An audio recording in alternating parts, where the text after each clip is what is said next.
शबानुल मुअज़्ज़म की 15वीं शब को क्या होता है? सैयदतिना आयशा सिद्दीक़ा रज़ियल्लाहु तआला अन्हा फरमाती हैं कि प्यारे आका करीम सल्लल्लाहु अलैहि वसल्लम ने फरमाया कि ए आयशा रज़ियल्लाहु तआला अन्हा, क्या तुम जानती हो कि शबान की 15वीं शब में क्या होता है?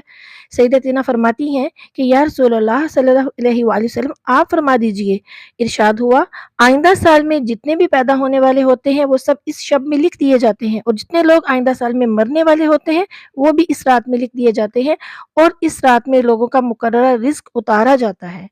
हज़रत अता बिन यसार रज़ियल्लाहु तआला अन्हु फरमाते हैं कि शबान की 15वीं रात में अल्लाह ताला मलकुल मौत को एक फ़हरिस्त देकर हुक्म फरमाता है कि जिन-जिन लोगों के नाम इसमें लिखे हैं उनकी रूहों को आइंदा साल मुकर्ररा वक़्तों पर कब्ज़ करना। तो इस शब में लोगों के हालात ये होते हैं कि कोई बागों में दरख्त लगाने की फ़िक्र में होता है, कोई शादी की तैयारियों में मसरूफ़ होता है, कोई घर बंगला वग़ैरह बनवा रहा होता है, हालाँकि उनके नाम मुर्दों की फ़हरिस्त में लिखे जा चुके होते हैं।